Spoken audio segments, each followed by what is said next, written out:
The baby was on my wife's arm. They took the baby away and shot my wife. The Vietnamese victory signaled the end of the Cambodian genocide. Reflecting on the extent of the S-21 slaughter, it is easy to paint all who worked there as evil. The question of the culpability of S-21 staff continues to be hotly debated. People commit crimes in the act of obeying orders. They're obeying their leaders who are worthy of their respect. If this person is telling us to do something, representing the party which is telling them to do something, we're in a chain of obedience. Whatever they order us to do, we have to do it. If we don't follow orders, they'll kill us. In our group, everyone is afraid. No one trusts each other. They make everyone watch each other.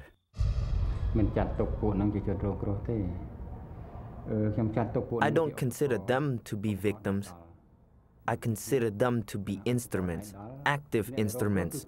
We are the victims. If you consider them to be victims, then what about us? If I show any feelings, they will abuse me as the enemy. The enemy. You know, God forgives your sin, but not your responsibility. As a human being, as a Khmer Rouge staff, you have sinned because you're involved with evil. You work with evil. But you have to pay what you have done to the people. If you kill somebody, you have to be punished. But in the years since the Khmer Rouge demise, no one has ever been punished for the crimes against humanity committed inside the walls of S-21, or for the deaths of 1.7 million Cambodians. When human rights activists arrived in Cambodia in 1980, the international community learned the full extent of Pol Pot's reign of terror. Nothing in my previous 6 years of experience with Amnesty International prepared me for what I saw in Cambodia in 1980. Previously, if you found a mass grave, you found a grave with a dozen prisoners, you'd call it a mass grave.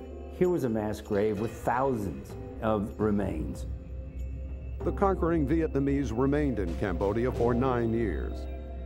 In 1992, disputed elections resulted in the formation of a coalition government, a government that includes some former members of the Khmer Rouge. Today, no one has been prosecuted for the crimes against humanity committed against the Cambodian population. But some insight was gained in 1997 when journalist Nate Thayer arranged an unprecedented interview with Pol Pot, who since his fall had lived in a Khmer Rouge stronghold deep in a Cambodian jungle. Pol Pot was entirely unrepentant. He refused to acknowledge not only the hundreds of thousands of people who died from execution and the many, many hundreds of thousands more who died of disease and starvation, but the millions of innocent people who didn't deserve to suffer. Thayer pressed Pol Pot about his knowledge of S-21, the death camp also known as Tool Sling. Pol Pot's response to my questions of his involvement in Tool Sling was a dismissive, almost whiny response of, oh, I keep hearing tool sling, tool sling, tool sling. It was like a teenage girl whining about not wanting to clean their room and quit harping on me about cleaning my room. And his refusal to take responsibility was particularly disgusting. Pol Pot went to his grave unrepentant. He died in 1998, his body cremated amidst a pile of old tires and debris. Hardly the funeral of a man who saw himself as king. Months after Pol Pot's death, Nate Thayer arranged the only interview ever granted by the mastermind of S-21. In hiding for 20 years, Commander Duch had become a born-again Christian. Duch looked me in the eye and he said, I want you to know that it's God's will that we met today and that my future is now in God's hands. Duch told me that there were so many people coming every day that they just turned it into a fast food gas chamber. Torture them as much as possible to get as much information out of them. Once that had reached a point of diminishing returns, then they were to be disposed of. Duik confirmed the link between S-21 and the inner circle of the Khmer Rouge. Duik spent 2 weeks with me detailing every single facet of the Khmer Rouge killing apparatus, and importantly, the command and control and the personalities behind it. He knew that his life was finished, and it indeed was. He was arrested literally outside of my hotel room at the end of the interview. Duik currently sits in a military prison, awaiting the possibility of the very thing he denied prisoners of S-21, a trial. After decades of delays, today that prospect appears more likely than ever. In the summer of 2001, the Cambodian government approved legislation enabling a war crimes tribunal to move forward. However, any trial will target only Khmer Rouge leaders, allowing soldiers and S-21 staff to avoid prosecution. Many question how legitimate the tribunal will be. The possibility of a tribunal for the Khmer Rouge leaders that would meet international standards for fair trial procedures is certainly a long shot. They're still in the communist show trial mode. I mean, you're going to have a trial that's going to be the S-21 way. If in Cambodia they get away with mass murder, how are you going to create a society without impunity?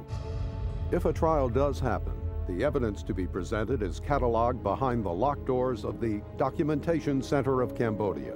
Founded in 1995, its archives hold hundreds of thousands of documents, records of a murderous past. We believe that criminals have to be punished. If there is a trial tomorrow, they will be punished by their own documents. It's right there. You know, why the Khmer Rouge killed my sister?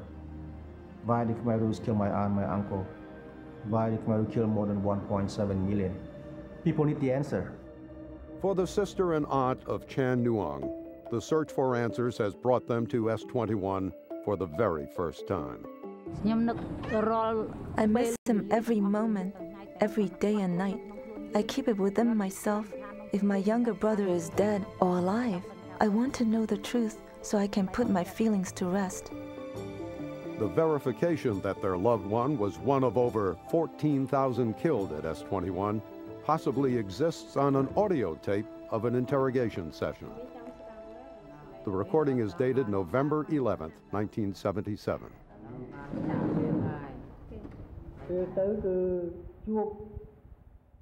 When I walked up, I saw the guards. They were suspicious. They looked at my picture. After they saw my picture, they arrested me right away. After the arrest was made, they took me to the center guard place.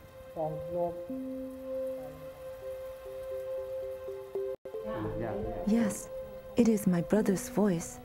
It's very clear. He sounds scared. Hearing him like that, he sounds scared. But he sounds mentally strong. I recognize his personality. He's trying to pretend that he's not scared. What I thought was, I don't know how they hurt him and tortured him, how they beat him, or if they killed him quickly, or even how they killed him. It hurts me because I know they torture. Why don't they think ahead? Khmer kills Khmer. The cells, bars, and barbed wire that was the S-21 killing center no longer holds prisoners. But for the families of victims and for the few survivors, the nightmare of what happened here has left them locked in a prison of another kind. We have waited a long time for the Khmer Rouge trial. We wanted it a long time ago, but we cannot get it until now. And they say, just keep going ahead. But that is their responsibility. But we're not able to do that. I want to see it, but I don't know how they are going to do it.